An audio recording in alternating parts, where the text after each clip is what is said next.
So you're going to get goats. Naturally, you're going to do your research. You're going to go online. You're going to type everything in. What kind of fencing? What kind of goats should you get? What kind of feed should you be feeding?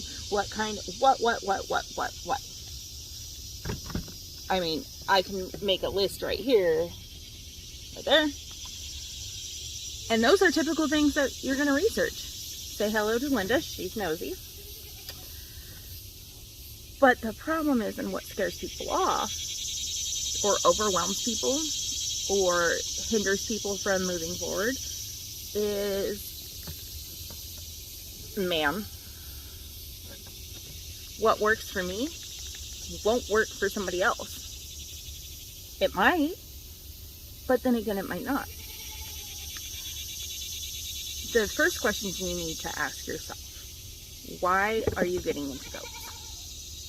Are you getting them for milk? Are you getting them for meat purposes? Ma'am, that is my shirt. Are you getting them so your kiddo can show? Do you want them to, or do you want to show? Ma'am, that's my phone. Are you wanting a larger breed, or are you wanting a dwarf breed? No, okay, we don't need to keep our head there. There we go. Are you wanting, no, ma'am, don't eat my phone, stop it. So that part is fairly easy to narrow down what you want. Excuse my girls, they seem to think my phone's food. That's easy, because if you're wanting milk, then you just research dairy breeds. And you go from there, based on temperament and size. For me, we wanted a milk breed, but we also didn't want the 200-pound ones, because, you know, when we first got into him, we had a 1-year-old. He's now 3, but he also loves animals and will be in anywhere with them and would have easily got trampled. But then you have to research how to keep them, where to keep them, pen size, pen type, fencing type. And let me tell you, everyone's different. Because I see all over it. It has to be a 6-foot fence or they're going to jump it. My girls don't jump fences. The pen they stay in at night is 4 feet tall. On a good day. It's probably a little shorter than that. Our fencing all the way around, same size. They don't jump it. Now, my girls will find any and every hole possible. If there is a hole, they will find it. But they do not jump a fence. Our buck will only jump the fence if he has something to jump off of. He won't scale and come over the fence. But, like, if his shelter is too close to the fence, he'll jump up on top of his shelter and then jump out. So, I just don't put my shelter close to the fence, and he's good to go. Same height fence. But, there are people that say 6-foot fence, mandatory. It's not. Not if you are careful. Not if you don't have ones that jump. Now, how do you know? You don't. You really don't.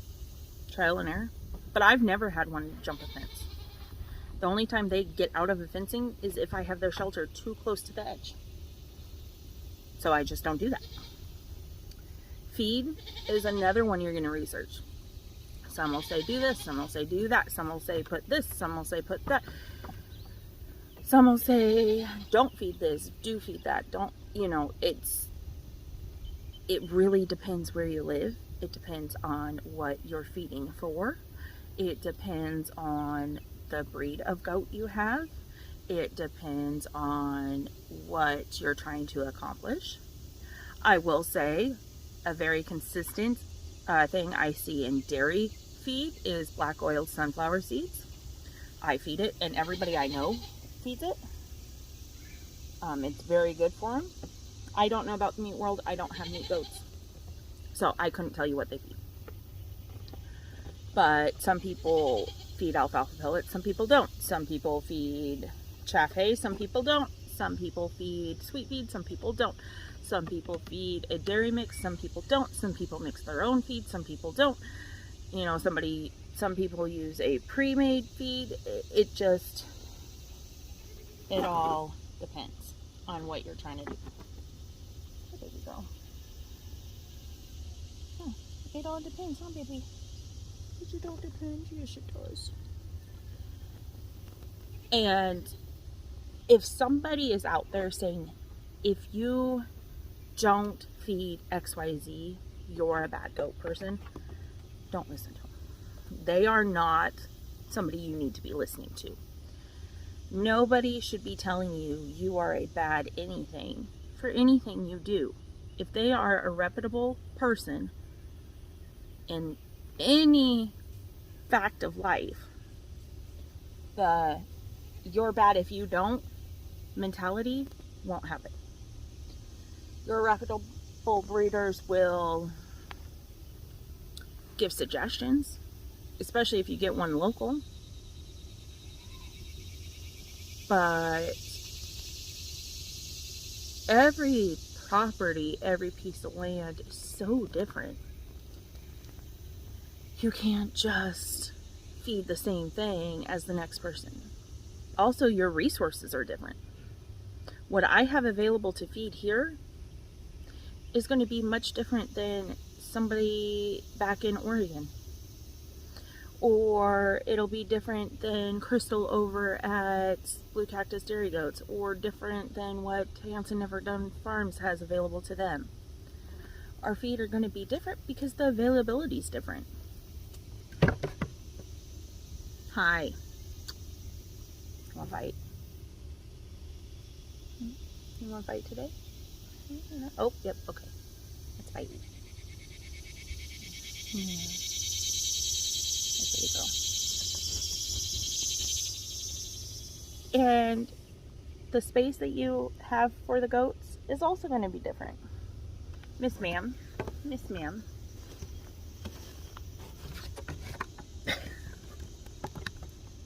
Because here, my goats have 5 acres to roam during the day. We put them up at night.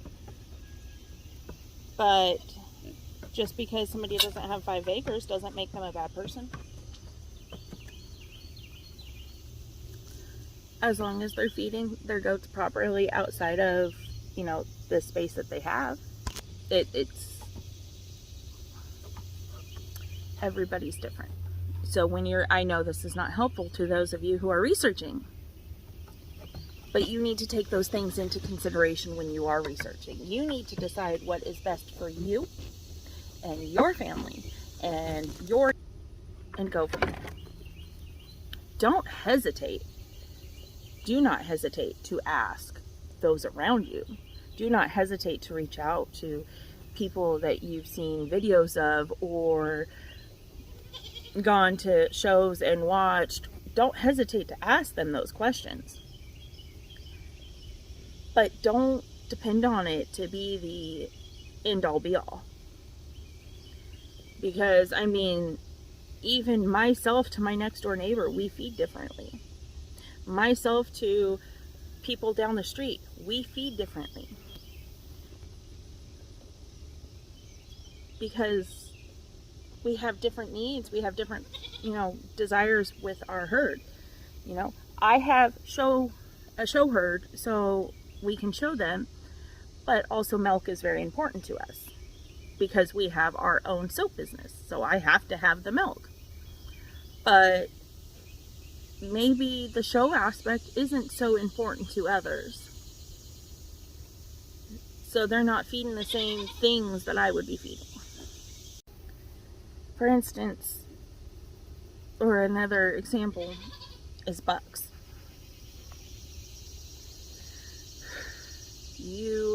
This is going to be controversial. You will see people say absolutely 0 grain. You will see people say grain in moderation. You will see people say it doesn't matter. Male goats are more prone to urinary calculi. Fact. However,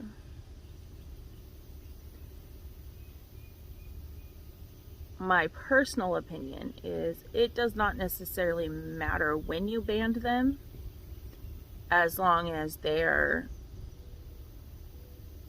diet is that would prevent urinary calculi. I feed very limited grain to any of my male goats, buck or wether. It's just limited. That's all there is to it, and that's all there's going to be to it. But I will never talk down about somebody who feeds grain. I will never talk down about somebody who doesn't feed grain. I will not talk down about another person. And that's the biggest thing in the goat world, is don't talk down about what somebody else is doing. It's hard enough out here, and we're all just trying to do our best. If you feel somebody's not doing the best for their animals, there's a way to address it without talking down to them. But let me tell you something. If you feel they aren't doing their best for their animals, ask yourself why you feel that way. If the answer is because that's not the research you found, don't say a word. If you are curious as to why they do something, ask them why, instead of saying, don't do it that way. There's a big difference in those two phrases. You walk up to somebody and say, you know, XYZ is bad for bucks. Sounds a lot different than, hey, just curious, why do you do this with your bucks?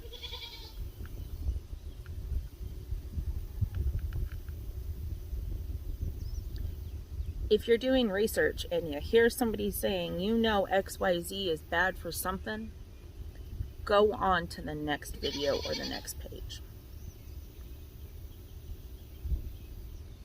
My biggest piece of advice: stay away from Facebook groups. As a beginner, they are confusing, they are overwhelming, they are toxic, they are drama. If you are selling your animals, you will have to be in some of them.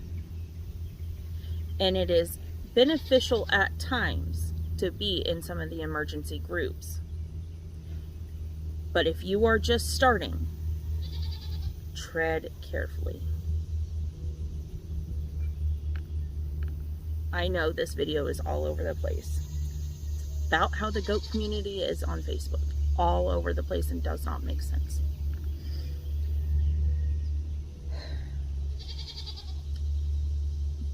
Biggest advice is stay away from the groups as long as possible. If you are going to sell on Facebook, remember a couple things. You can't post the words for sale, or anything alluding to the fact. You can't post a dollar amount. Facebook will pull them down. And the sad thing is that's the way that most people sell their animals. I will be having ours on our website once we get that up and running this year. But I'm going to have to post the website on Facebook just to get any traction on it. So you have to be very careful. Okay?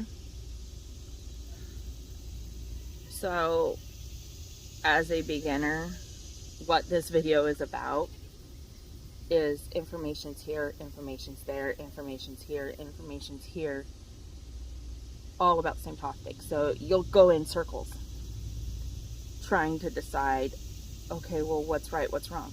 The thing is, this, all correct for each of those people. Okay?